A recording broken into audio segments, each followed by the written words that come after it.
This guy comes in on Fridays. He is, what can I say? When it comes to music, when it comes to movies, when it comes to streaming, it comes to the arts for that matter. He's at art shows and photo exhibitions, and you're really quite extraordinary, Michael. I really mean I'm not being facetious when I say that. Everything else I say from now on will be facetious, though. He comes and goes on a rainbow. How about it for Michael Snyder, the Culture Blaster? Hello, sir. Yeah, I am, in fact, the Mark Thompson Show redheaded stepchild, shunted to the very end of the line, despite actually being kind of a graying brunette. Thanks a lot, Mark. By the way, Kim, is there any truth to the rumor that the USC Trojans graduation ceremony will be happening inside a giant wooden horse? My God, I get it. Because of the Trojans? Yeah, I get it. Yeah, I'm really before we get to the movies, I am so excited to reveal that I have just been hired as the spokesperson for a great new product. If you're sick and tired of neighbors allowing their dogs to relieve themselves on your lawn, you've heard of garden gnomes. Now get ready for the Christie gnome, a life-size replica of the vicious South Dakota governor that is sure to scare the bejesus out of any canine who sees it. You know it. They are scared. No. Those dogs are running scared, man. Yeah, she definitely has a tough love attitude. Yeah, the Christie gnome. The star-powered American-made movies I'm covering this week are two examples of delightful piffle. Okay. And one woeful waste of talent. And the real gold is in the overseas fare. Shall we get to the movies? Yes, we will. And I have a prediction that I had shared days ago. I didn't send it to you, though. It strikes me as so foolish. But I'll read you the text that I sent others about one of the films. I see it on your list here, and I'm very curious to see whether you agree. So go ahead. Okay. Do you remember the twin cinematic sensations of last summer? That's right. Barbenheimer. Oh, yes. So some producer or director or studio or casting director or a combination of them decided a clever box office ploy would be to team the male co-star of Barbie with the female co-star of Oppenheimer in an action-driven romantic comedy set in the glamorous grind of Hollywood movie making. Wow. Ooh, it's a wild idea, but And it just so might work. that's what they did with Ryan Gosling and Emily Mrs. Oppenheimer Blunt as movie industry lifers. So I love it. there is fluff and fun and serious star power afoot in The Fall Guy, which takes its name and some of its concept from the 1980s Lee Major TV series. Sure. And puts a modern spin, and some of the concepts are there as well, like I said, and puts a modern spin on it. Majors was, back in the day, Colt Seavers, a stuntman and bounty hunter, and Heather Thomas was Jody Banks, the hot blonde cohort. Oh, yes. As Heather well as Thomas. a stunt person and a fellow bounty hunter. Weren't they married in real life? Dude, do I look like TMZ to you? I have no idea. Anyway, in this update and reimagining, Gosling as Seavers is the fall guy of the title, a top-of-the-heap stuntman who is in love with Blunt as Jody Moreno. Notice a different last name. A camera woman with aspirations to direct. Isn't that always the case, by the way? Camera people, they want to be direct. They all want to be directors. So the bounty hunting aspects of the TV show are tweaked a bit. Colt is the go-to stunt double for the arrogant action star Tom Ryder, played by Aaron Taylor Johnson from Kick-Ass and soon-to-be Kraven the Hunter. And purportedly, Taylor Johnson is the next James Bond. So he's got action star bona fides. All right. Okay.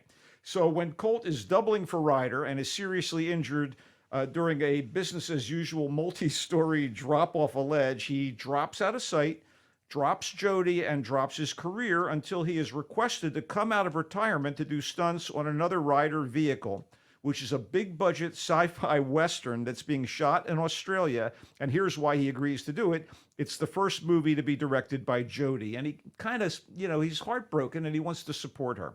Mm-hmm. So while the Colt-Jody relationship is less than cordial at this point, the movie is facing bigger problems. Well, the story is. Ryder has gone AWOL, and the producer of the film, Gail Meyer, played by Hannah Waddingham, by the way, of Ted Lasso, she orders Colt to find the wayward star bounty hunter style if he wants to save Jodie's directorial debut. So that's what's on the line. So Colt just wants to reconcile with the reluctant Jodie, even as he's put through the stunt ringer and has to deal with Ryder's unsavory entourage and worse.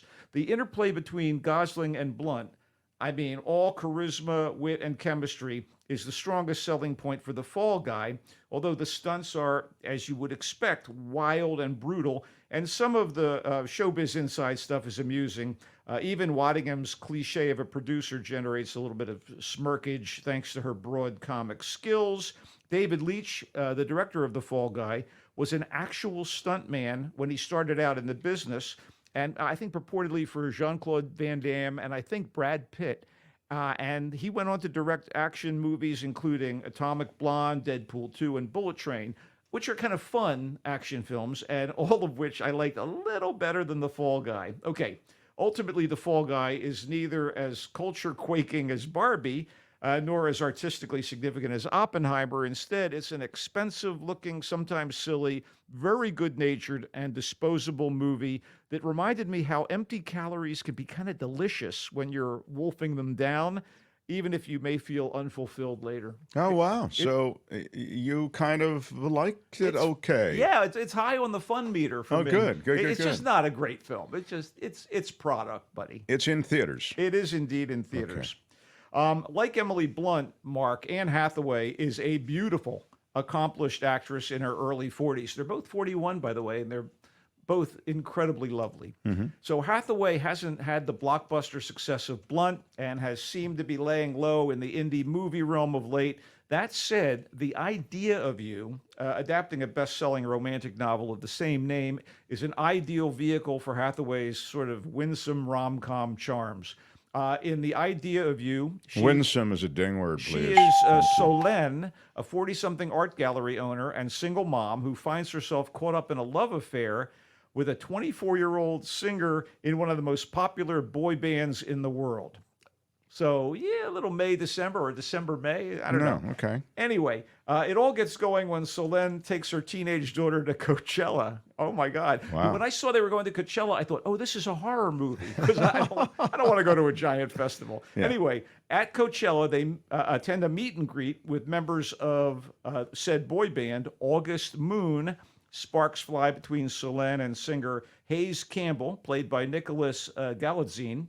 And the rest is a trip from Coachella to Cougar City, baby. That's where they're heading.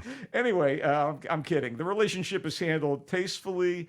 Hathaway and Galitzine are sweet together, and the potentially lurid aspects of the story never kind of manifest, except when it comes to how the paparazzi, social media, and August Moon fans react to the affair when it's revealed in story.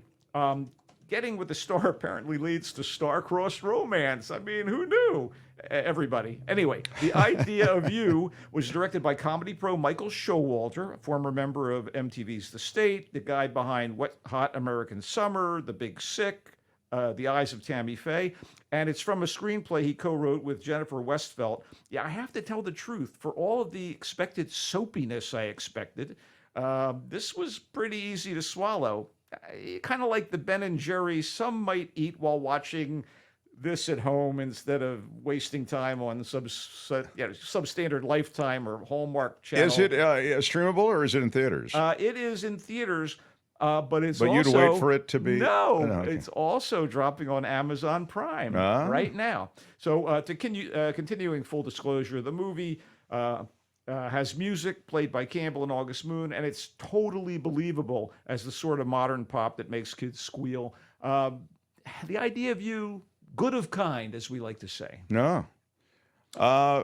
What's next, Michael? Okay, we got a something here, and I think it's what you were expecting. Oh, this is Unfrosted? Yeah, it's Unfrosted, baby. Let me just tell you I don't know. I know your review is already decided. The cake is already baked. Yes, it is. And in fact, I'm smeared with icing right now. A couple of days ago. Okay. I said the Jerry Seinfeld Unfrosted movie is going to... And by the way, I am not a hater of Jerry Seinfeld. In fact, I saw him in the 70s in New York at the Improv. Then crosstown, I went and saw Bill Maher at the Catch a Rising Stars. I was a fan of comedy, and he's top of the game. Sure. For sure. So, but he's also now surrounded by yes people. And I think, so here's what I have, and then I'll let you speak. I'm sorry. Sure. But I said, this Jerry Seinfeld Unfrosted movie is going to be unfunny at best and bad in every way at worst. It has all the markings of a movie that's going to be brutally awful. I've watched interviews with Seinfeld. This is me writing this text 2 days ago. I've watched interviews with Seinfeld talking about it, and I'll say it's going to be a giant dud. I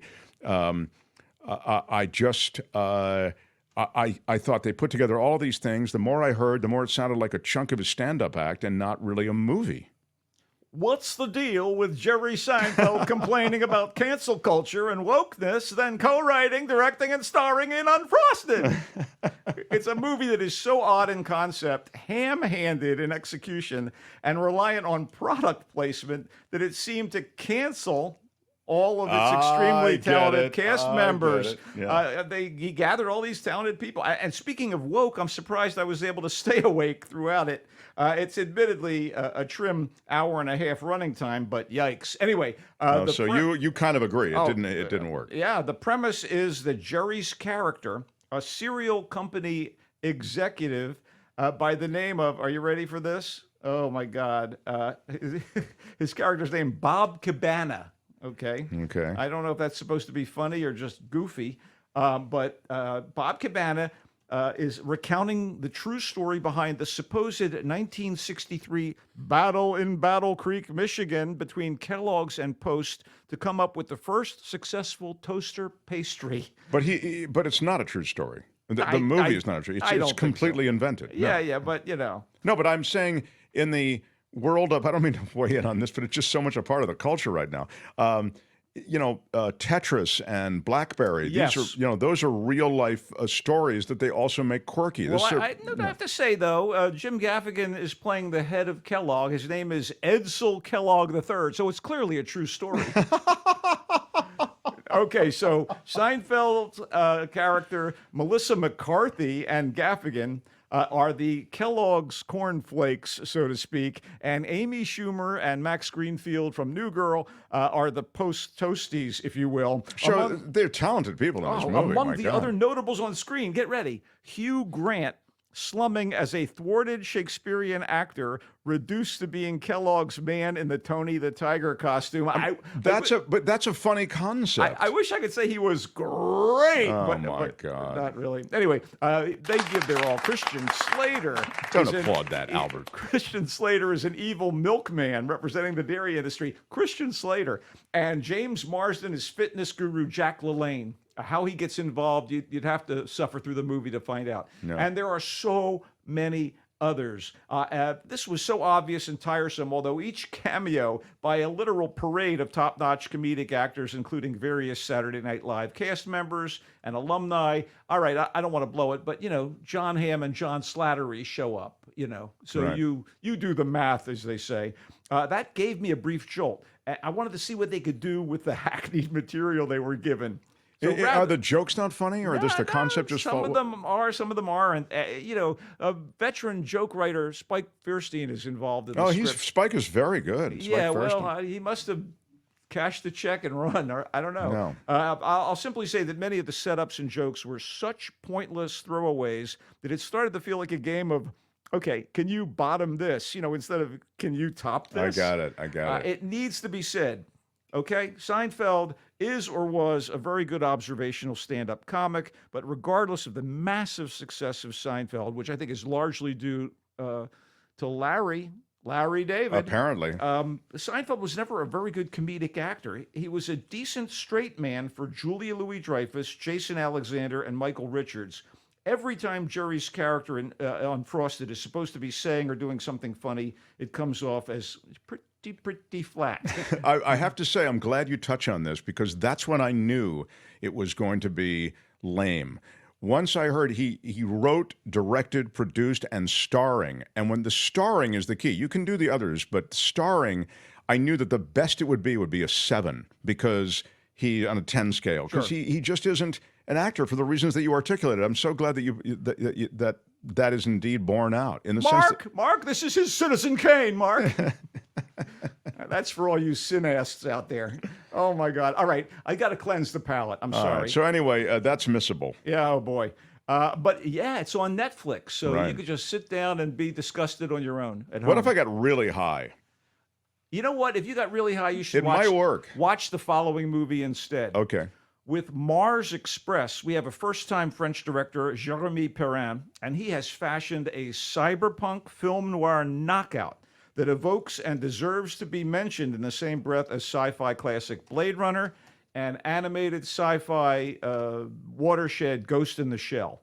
Perrin uses spectacular animation, note-perfect voice acting in English and in French, depending upon what version you watch, and a gorgeous electronica-dappled score to bring to life his smart and complex mystery set on Mars in the year 2200 after a thrilling opening segment on Earth. So here's the deal. Hard-drinking private investigator, our heroine, Aline Ruby, and an emotionally turbulent android copy of her late partner, Carlos, are working on a case for their former military comrade, Chris Royjacker, who is now a tech millionaire. So when a young woman is murdered and that woman's roommate disappears, Aline and Carlos find themselves on the hunt for the missing girl. And what they uncover as they make their way through the dark underbelly of a domed Martian city populated by humans, robots, cyborgs, and androids is a plot so massive that it's going to impact all sentient creatures in our solar system.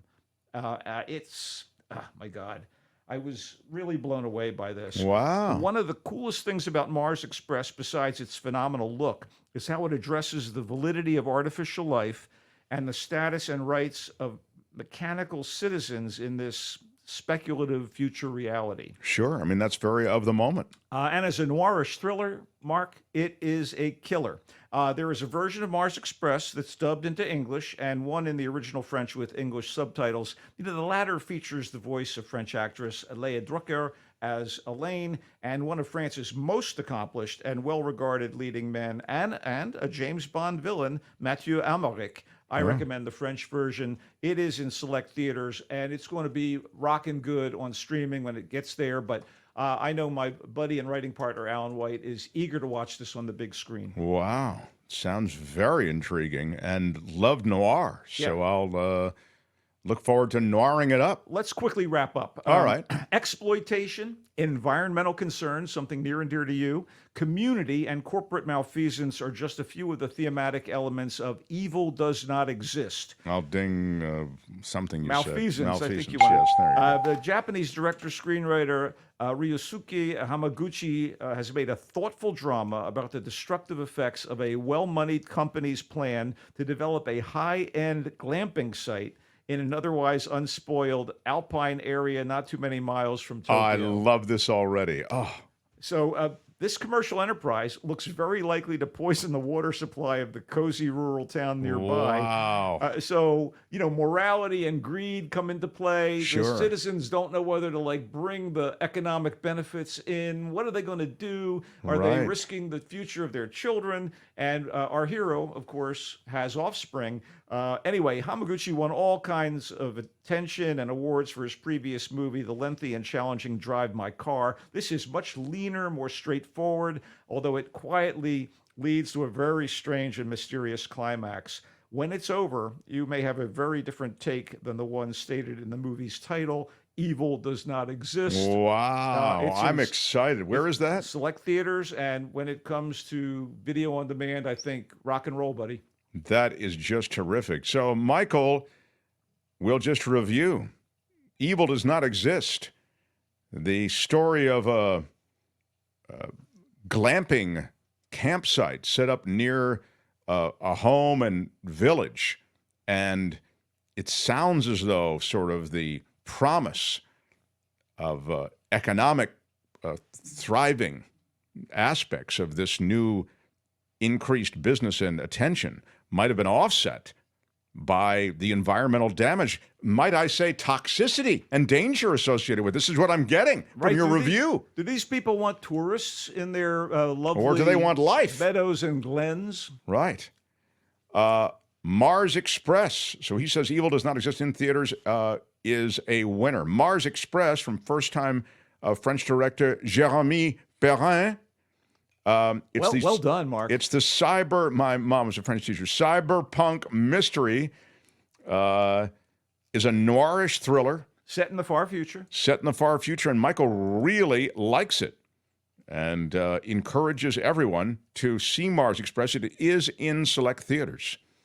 Unfrosted, which is the reimagined birth of the Pop-Tart that Jerry Seinfeld has assembled a murderer's row of talent for, but he sadly didn't think it all the way through. And Michael says it is thoroughly, start to finish, unimpressive and awful. The Idea of You is the Anne Hathaway film.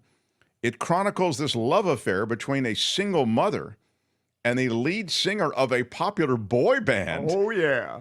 And that's Nicholas, how does he say it? Galancine. And Anne Hathaway. Yeah, I thought I was going to say bye, kind of like because they're like the Backstreet Boys? Or Backstreet, but no, I did not. I actually, you liked it. The Idea of You is in theaters. Wow. No, The Idea of You is not only in theaters, it is on Amazon I'm sorry, Prime yes, Video. it's in theaters and simultaneously on Amazon Prime Video. Wow, what a great offering. I'm so glad we stayed on the air to accommodate you. Yeah, don't forget The Fall Guy. Oh, The Fall Guy, I'm so sorry. Yeah, The Fall Guy is the Ryan Gosling film. And it was pointed out in the chat, and I'll just address this now. Lee Majors, as you mentioned, had been the original Fall Guy on the ABC series.